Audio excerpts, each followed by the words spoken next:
each and everyone. This afternoon, April 1, 2024, we are going to have our pre-bid conference for 3 civil works projects to be implemented by our district. Now, good afternoon also to our viewers online via YouTube. But beforehand, I would like to acknowledge the presence of our BAC members and everybody who is inside this conference room. Engineer Ernesto C. Campusano, the Chief of the Construction Section, our BAC Vice Chairman. Ms. Jennifer C. Varias of the Administrative Section. Engineer Marcelo E. Unabia Jr. of the Construction Section. Engineer Marilyn G. Bersola of the Planning and Design Section. We have also here Ms. Maria Nyeka Tambagan, our BAC Secretary. Mr. Fahad, Ms. Pichi Natividad Chato of the Procurement Unit. Engineer April Robijoy Anticristo, our Acting Head of the Procurement Unit. Ms. Fike Ramos, our BAC Secretariat, and Engineer Algie Villa, the representative of the BAC Technical Working Group of the Planning and Design Section. So, as I have said a while ago, that we are going to have our pre-bid conference for 3 civil works projects, and these are the following: 23 MC0094, construction of 2-story multipurpose building, Barangay SUMBAK, KIDAPAWAN City, with an ABC amount of 4,825,000 pesos, with an ABC contract duration of 190 calendar days. The second one is the contract ID number 24 MC0086, construction of 1-story multipurpose building, Barangay Amas, KIDAPAWAN City, North Cotabato, with an ABC of 4,950,000 pesos and a contract duration of 125 calendar days. The last one is the 24 MC0061, republished installation of road safety devices and facilities along DAVAO Cotabato Road, Junction DIGOS Cotabato Section, S00682 MN, kilometer 1603 plus 955 to kilometer 1604 plus 911, Makilala, Cotabato, with an ABC amount of 2,107,000 pesos and contract duration of 40 calendar days. Now, this 23 MC0094 is late release of for the calendar year 2023 project. So, I'm now going to turn over the floor to our BAC Secretariat for some reminders and instruction to our interested bidders. Thank you, Chairman, and good afternoon, everyone. So we have here the documents for our technical and financial component of the bid that sometimes po nakakalimutan ng ating mga bidders. So, kailangan po talaga ating scrutinize o i-review itong ating mga documents para po sa ating mga bid proposals. For the technical component of the bid, we have the updated certificate of field checks registration membership. If not enrolled in the CWA, updated pickup license and registration, the statement of all ongoing government and private contracts, single largest completed contract or the SLCC, the NFCC computation and statement of total assets and liabilities, audited financial statement, if joint venture with special pickup license and joint venture agreement, if applicable, if already enrolled in the CWA, eligibility documents to be updated, if any, the bid security, project requirements such as the organizational chart for the contract, list of contractors' key personnel, list of major equipment, then the omnibus earn statement, and the certification as to key personnel per DEO number 9 series of 2012.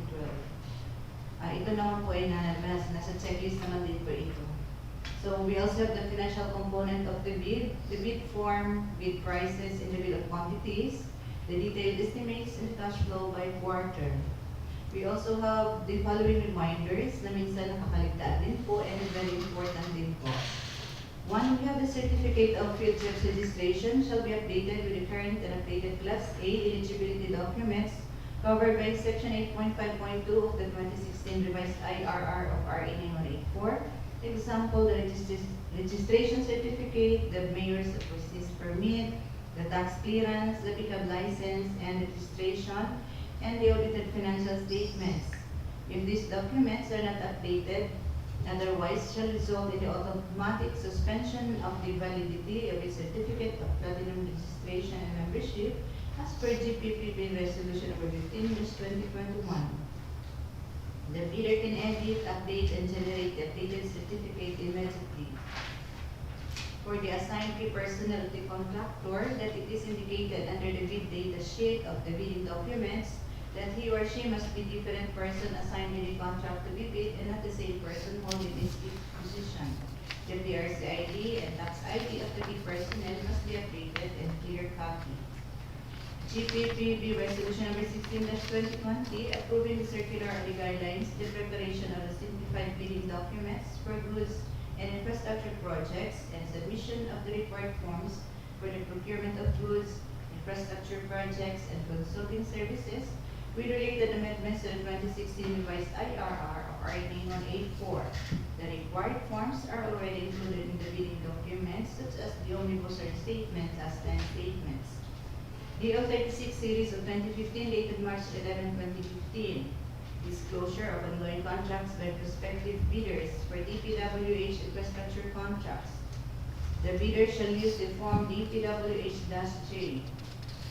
This is a statement of all its ongoing and completed government and private contracts, including contracts awarded but not yet started, if any, whether or not similar in nature and complexity to the contract to be bid within the period provided in the bidding documents. Non-compliance with the provisions of this order shall make the concerned bidders liable to the penalties under Section 65.3 of RA 9184-IRR and to the administrative sanctions under Section 69 of RA 9184-IRR.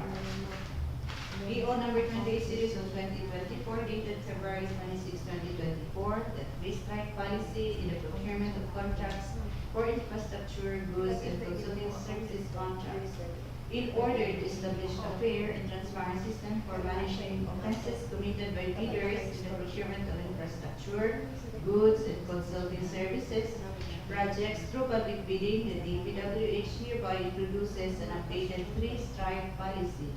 This policy is aimed at enforcing adherence to the procurement guidelines stipulated under Section 69.1.I of the 2016 revised implementing rules, regulations of the Republic Act 9184. Under this policy, if a bidder commits three offenses or acts described as all other acts that tend to defeat the purpose of competitive bidding, they shall be subjected to an administrative penalty. These offenses or acts are further classified into three major categories as enumerated. 1. Withdrawal from the bidding process, submission of non-participation letter, or failure to submit the bid after purchasing the bid documents. However, the Bids and Awards Committee recognizes certain valid reasons for these actions. 2. Submission of late bids without valid reasons as determined by the bank. Exceptions will be considered under extraordinary circumstances such as force majeure. This refers to unexpected and unavoidable external events that impede or prevent a bidder from timely bid submission, such as defined in Article 1174 of the Philippines Civil Code. And third, submission of patently insufficient bid. A patently insufficient bid refers to a bid that fails to include or comply with certain mandatory requirements. The determination of whether bidder committed such an offense may occur as outlined: A. During eligibility screening and report testing. B, during bid evaluation, and C, during post-qualification. Bidders were reminded to diligently review and scrutinize their documents to avoid any violations. For more details of this Department Order number 28, Series of 2024, please start policy in the procurement of infrastructure, goods, and consulting services contracts. You can download a copy in the DPWH website. Department Order number 87, Series of 2020, electronic submission and receipt of bids for the procurement of civil works contracts. Department Order number 11, Series of 2017, inclusion of the minimum materials testing equipment in the technical component of the bid.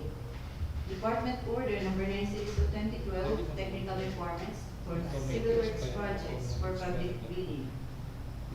Under item number 6, which states, if a proposed bid technical personnel is an employee of the bidder and working on another project at the time of the bidding shall submit a certification. 1. The personnel will be pulled out from the ongoing project once the bidder is awarded the contract, and 2. He or she will be replaced with another person with equal or better qualifications as certified by the head of the implementing office. Under item number 7, the bidder may propose a key technical personnel who is not his employee, provided that the said personnel is required to submit a certification that he or she will work for the bidder if it is awarded a contract under bidding. The certification under item number 6 or 7 shall be included in the first envelope of the split bid. The last, we have the memorandum dated March 6, 2023, issued by Secretary Manuel L. Bunuan, with the subject: reiteration of department policies, issuances of the sale of bidding documents, and enrollment in the civil works application prior bidding, particularly item number 1 that states, in accordance with the Department Citizen Charter in a numbered memorandum dated December 27, 2021, only the following documents are required from prospective bidders prior to the sale of bidding documents: A. Company ID or any government issued ID, and B. Authorization letter. If not authorized liaison officer, it is the DAVAO. Example, the special power of attorney for sole proprietorship or board, partnership, joint venture resolution with secretary certificate for corporation, partnership, joint venture, or the cooperative. These department orders are downloadable in the DPWH website and GPPB resolution in the GPPB website for full details, instructions stated in the guidelines for reference of the bidders. So those are all our reminders for the bidders to be diligently scrutinize and review their documents. Thank you. Thank you, Ma'am Pe. Is there any other additional reminders from the back members? Oh, yeah, I forgot. The scheduled opening of bids for these 3 civil works projects will be on April 15, 2024. And please take note of the time, 9 a.m. is the deadline, okay? So, interested bidders, if you have some queries, just feel free to go to our procurement unit. So, I think there is no more additional reminders or announcement from the back members. I declare this pre-bid conference this afternoon adjourned. Thank you so much.